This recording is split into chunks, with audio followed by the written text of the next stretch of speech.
works was very quiet, save for the quiet grumbling of its single engine. Sir Handel was sulking. Ever since Skarloey had gone away to be mended, he and Peter Sam were doing all of the work. He'd been asked to take a passenger train and had grumbled dreadfully all the way. These coaches, they were not like the coaches from his old railway, not the ones he was used to. To him, they were simply cattle trucks with their single axle and wheel.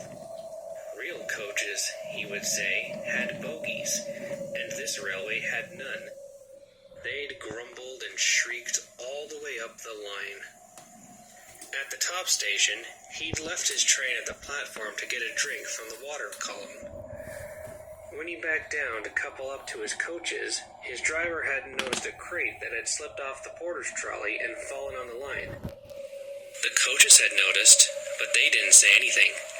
They were cross with Sir Handel and wanted to pay him out. He'd hit the crates and managed to lever himself off the rails. He smashed into the station platform, damaging his rear wheels.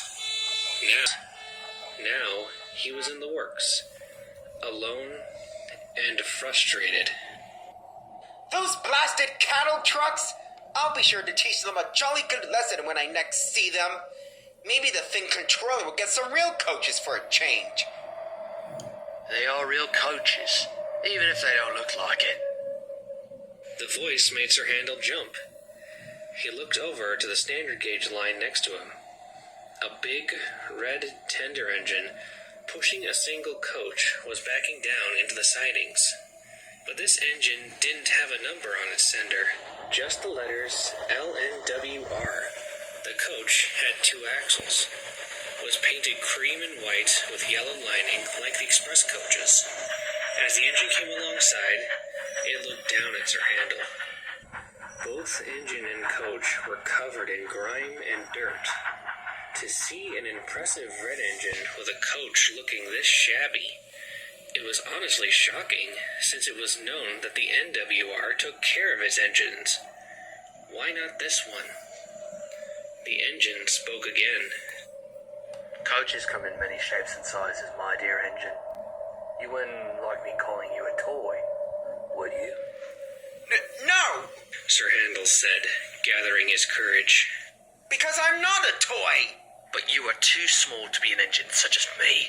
So by your logic, you must not be a real engine.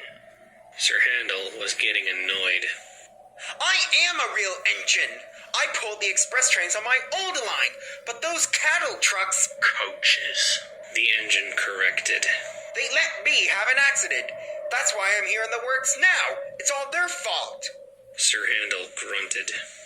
The engine sighed loudly. It sounded like it was finding the smaller engine infuriating to listen to. Be happy that is the worst you've gotten from a coach. Coaches are to be respected, only bumped when they themselves misbehave and are awkward during passenger runs. Mistreat your coaches without cause, and they will mistreat you.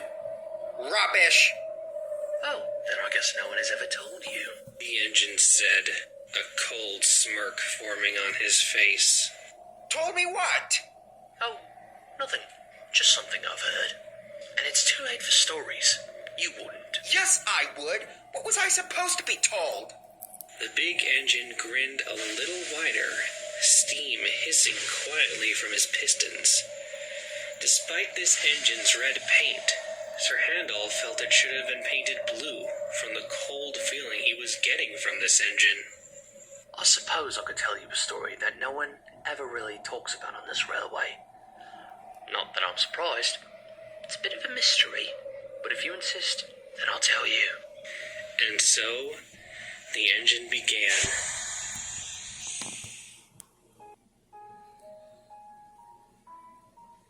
The Northwestern Railway had just been formed. The expansive line, reaching from Vickerstown to the end at Tidmouth, was going through a tough few years. The line's first 2 engines were too small to handle the workload. As such, the board of directors had brought many more engines on loan from other railways to help. And I'm sorry to say, frictions existed as the loaned engines treated the resident engines quite poorly. Oi you, take me coaches and up to it. Up to it yourself. I'm getting this train ready. Thomas scoffed. Typical little shunter. No sense of duty. Late again? I thought you were supposed to be an express engine. Another engine wheezed as Edward clanked into the station. Don't blame me. It was a multi-signal. Edward huffed, out of breath. Of course. It's always something else. You wouldn't have this kind of mess on the GER if the board of directors had any sense of progress and allow head office to oversee everything. Another was a large Clawton from the LNWR. This engine had glistening red paint with black side plates. This engine, named Afton, was more picky about the kinds of coaches he was given. He saw all the old single-axle Victorian rolling stock as relics. Like the other visiting engines, he was absolutely appalled at the idea of pulling goods trains, because to see a grand engine such as him doing so was an insult. One morning, Afton huffed into the station. He was to be pulling the local stopping service today. But as he neared the station, he hissed angrily as he saw the coaches he'd been given. He was given the small single-axle coaches. While they were painted in the NWR cream and dark green, they were smaller and older than the bogie coaches given. What's this? I'm pulling this ghastly, groaning train today? The indignity of it all! Just be happy you have a train to pull at all. Thomas hissed as he pushed the coaches up. I've had to hunt the yards for extra coaches. Then you can jolly well take these coaches away and bring me some proper coaches. I'm busy. Take them or leave them. Thomas huffed and hurried away into the yards before Afton could say anything more. Come on, old boy. Let's get this over with. Afton's driver sighed. The coaches groaned as Afton backed up to them. They had heard what Afton had called them and were not happy. Who is this rude engine? Asked the lead coach. An improper engine if he's pulling us, said another. I'd rather be pulled by Edward or even Thomas. At least they are proper engines who know how to treat coaches right. The brake coach added. Shut up! I am a proper engine, better than Tiny Thomas or Old Iron Edward. Now come along. The guard's whistle blew, and Afton huffed out of the station in a rage. His face was almost as red as his paint.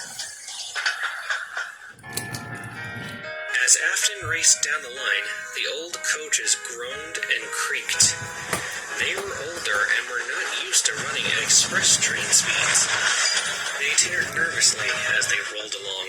Slow down! Slow down! They wailed. Shut up! Shut up! Afton barked back. Just then, the brakes on the train came on.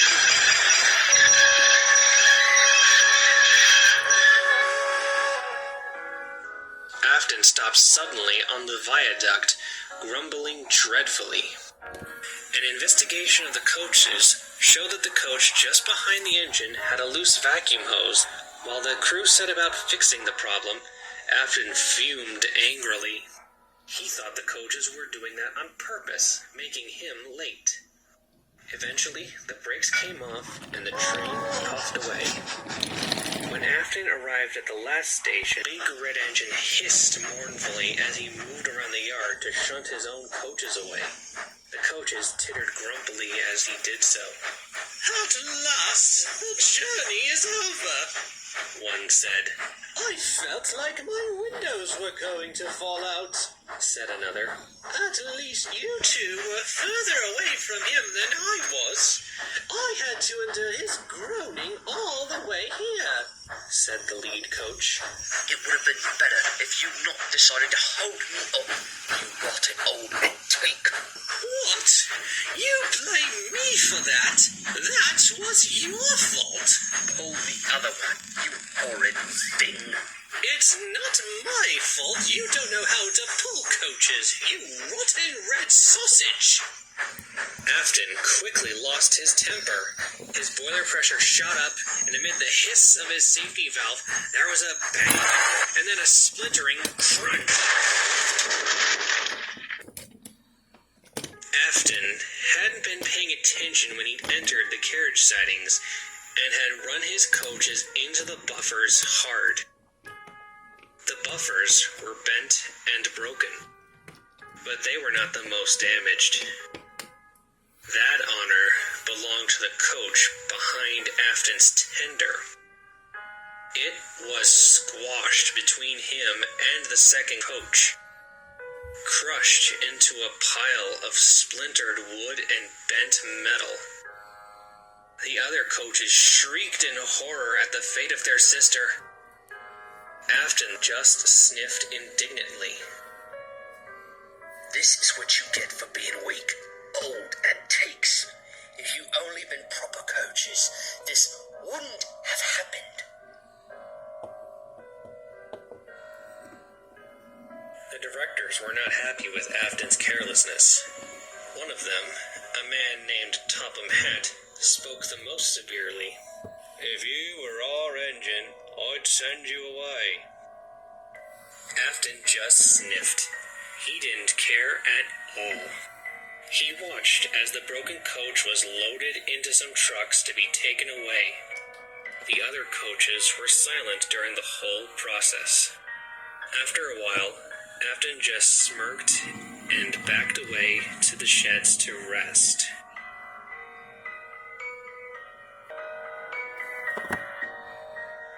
Afton's driver was assigned to another engine to learn how to properly handle coaches, and Afton himself was shut up in the shed for a few weeks before the directors allowed him to pull trains again. The other visiting engines were the only ones to show any sympathy for his careless handling. During his stay in the shed, a new train was offered by the Northwestern Railway. It was a late-night train that offered an express run to Tidmouth, called the Midnight Special. The bigger tender engines enjoyed the job immensely. The idea of a non-stop run from one end of the island to the other under the stars made them feel very important. Soon it was Afton's turn to pull the Midnight Special. About time I had a named train of my own to pull, and with proper coaches, and no less. The only thing better would be the express, he said loudly. The other engines just groaned. They ignored the big red engine's boasting until he left the shed. Afton puffed into the station, bubbling with excitement as he coupled up to the lead coach. He was so excited that he never looked back once at the rake of coaches he was pulling. No one noticed the coach closest to the engine didn't belong in the consist. It was painted cream and green, just like the Express. But it was smaller and had no bogies, just two axles. It was filthier and didn't look like a coach belonging on a prestigious train such as the Midnight Special. The guard blew his whistle and the train set off. Over the sound of the engine puffing, there was a loud groaning noise that came from the lead coach. It sounded like it hadn't been oiled in a long time. Soon, the express passed under the signals and was gone in a cloud of steam. A phone rang in the signal box at Kelsthorpe Road. When the signalman answered it, it was a call from the signalman at Kildane. He wanted to know if the Midnight Special had passed through to check that the system was still operating. The Kelsthorpe signalman said he'd received a bell from the Crovansgate signal box a long time ago, but the express hadn't come yet. He checked his watch. The express was running half an hour behind. Just before the signalman could hang up the phone to call Crovan's Gate to send a work train to check the line, there was a knock at his door. He opened it to see the Midnight Special's guard standing there, panting heavily. "Have you seen our engine?" he asked. "What engine? No engine's passed by my box for over an hour." The guard then went pale. That's not possible. You must be mistaken. I've just come from the Midnight Special, and I've not seen our engine anywhere. I swear on me mother's head, no train puffed past this signal box. I would have seen it. Come on, man, you're speaking all kinds of rubbish. I am not. Our entire train is missing its engine. It's like it's disappeared into thin air. Come on, mate. Have a cup of tea and explain what you're trying to say.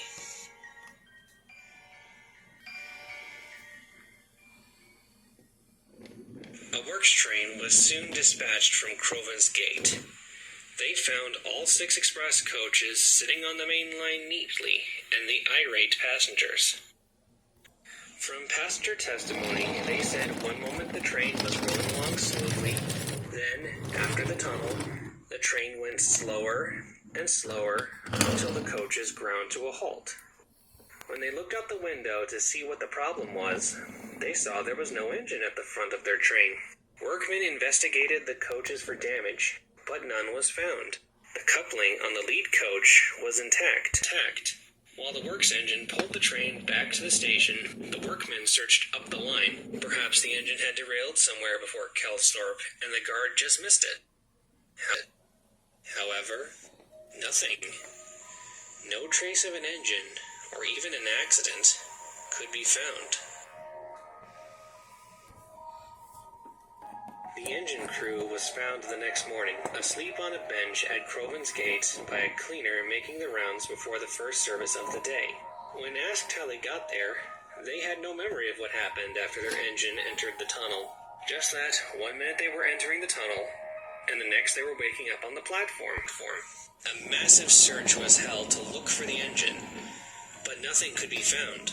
For a long time, the Midnight Express was discontinued as the more superstitious passengers refused to ride the express after midnight, worried that if a whole engine could vanish, then why not a whole train of passengers? The mystery deepened when many of the passengers expressed concern for the people who might have gotten in the first coach. The investigators noted that all the coaches were still on the train, but the passengers were insistent that a coach was missing from the express, a small coach just behind the engine. Station staff, porters, and the engine crew of the shunter who assembled the train were just as adamant that they had gathered the rake of 6 express coaches, no more, no less. After extensive investigations, relief was brought to the passengers to hear that everyone who bought a ticket for the Midnight Express was accounted for. But the mystery remained. What happened to the engine and the alleged coach? How could an engine's crew wake up at a station with no memory of how they'd gotten there? To this day, the file remains in the Vickerstown police files as unsolved.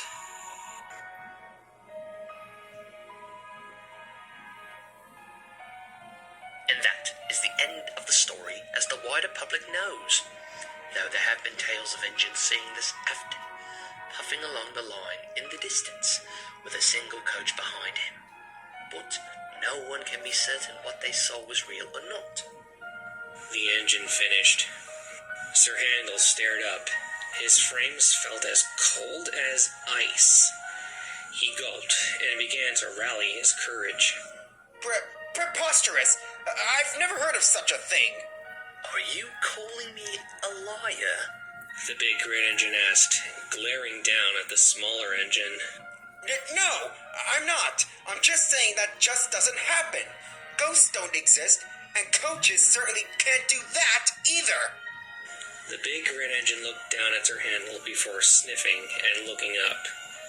Even without the engine looking down, his voice still made Sir Handel shudder.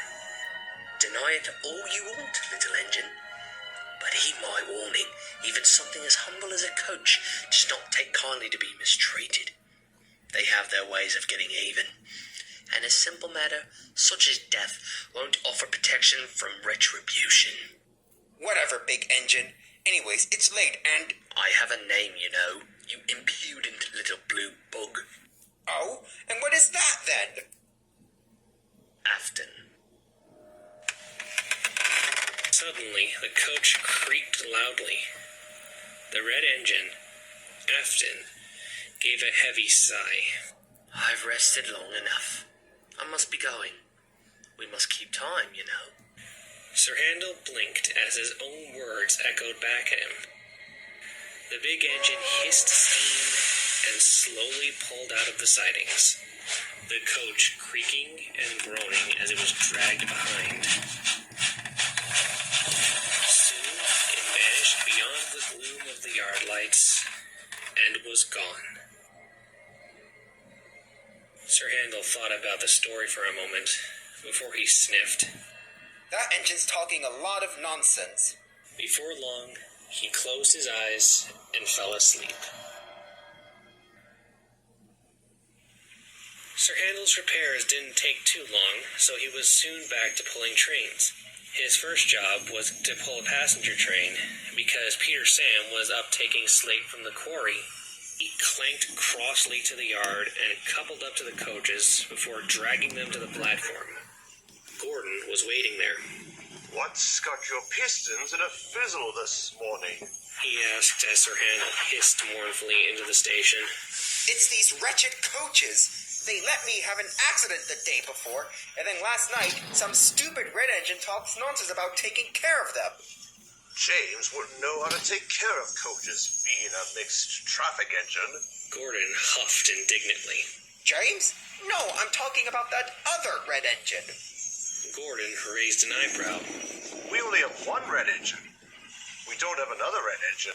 Yes, you do. Afton. Afton? Now that is a name I have not heard in years. Why is that? He worked on our line for a while, even after I came to Sodor.